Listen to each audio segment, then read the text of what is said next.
దేవుని మాటలు పట్టుకుంటారు. అలా పట్టుకున్న వాళ్ళు మంచి నేల వంటి హృదయం కలిగిన వాళ్ళు. ఫలింపు తర్వాత 30, 60, 100 కనీసం 30 అయినా ఫలిస్తారు కదా. కొంతవరకైనా రైతుకు తృప్తి కదా. కనీసం చెట్టుకు 30 కాయలు పడ్డాయంటే 100 కాయలు పడితే పండగే. 60 పడితే ఓకే, కనీసం 30 అయినా నష్టం లేదు అనుకుంటాడు. అసలు చలినవన్నీ అయిపోతే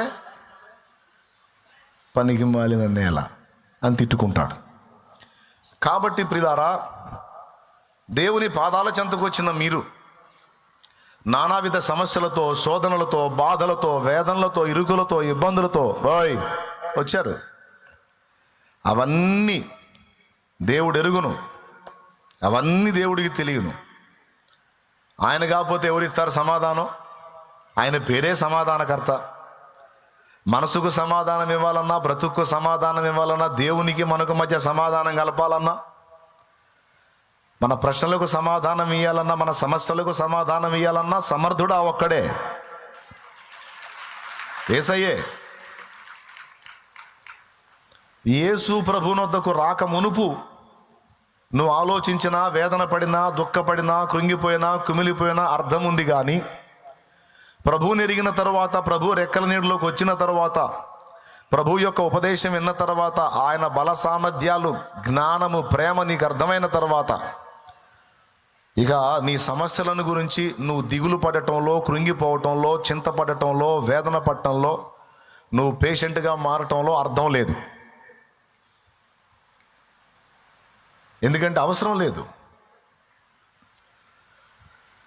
ఒకప్పుడు ఈయన పరిచయం కాకముందు ఆ సమస్యలు నీకు పెద్దగా కనిపించాయో అవే నీకు జీవితాశయాలుగా ఉన్నాయి. నాకేమొద్దన్నా, తెలుసో తెలియకో అప్పులు చేసుకున్నా, నా జీవితానికి ఆ అప్పులు ఒక్కటి పోతే చచ్చిపోమన్నా చచ్చిపోతానన్న ప్రశాంతంగా. నా లైఫ్ అంబిషన్ ఏంటంటే అప్పులు తీర్చుకోవటం. జీవితాశయం ఏంటంటే ఎన్ని కష్టాలన్నా బట్టి ముందు అప్పుల్లోంచి నా కుటుంబాన్ని బయటేయటం అని ఒక్కొక్కళ్ళు ఒక్కొక్క విధమైన ఆశయాలు పెట్టుకొని తిప్పలు పడుతుంటారు.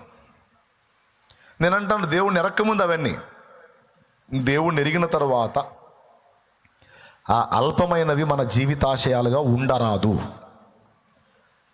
జీవితానికి ఒక ఆశయం అంటూ ఏర్పరచుకుంటే అది శ్రేష్టంగానే ఉండాలి, అది చరిత్రలో నిలిచేదై ఉండాలి, దేవుని ముందు సాక్ష్యం పలికేదై ఉండాలి. అంత పొదుపుగా ఏం కొట్టవసరం లేదు, చెప్పేది జాగ్రత్తగా వింటే చాలు. దేవునికి స్తోత్రం. జీవితానికంటూ ఒక ఆశయం ఏర్పరచుకుంటే అది ఎలా ఉండాలో తెలుసా? ఇక్కడ అక్కడ కూడా మనకు దీవెనకరమైందై, ప్రభు మెచ్చేదై ఉండాలి. అన్నట్టు ఇందాక నేను చెప్పాను కదా, చర్చికి వచ్చే 4 రకాలని. ఇంతకు మీరే రకమో తేల్చుకున్నారా? మొదటి రకమా, 2వ రకమా, 3వ రకమా, 4వ రకమా? మీలో కొంతమంది 3వ రకం ఉన్నారు, కొంతమంది 4వ రకం ఉన్నారు, కొంతమంది మొదటి రకం ఉన్నారు. అస్సలు వాళ్ళని ఏం అనకూడదు. పాపం ఎంత మర్యాదస్తులు అంటే ఒక్క ఆదివారం కూడా మిస్ అవ్వరు.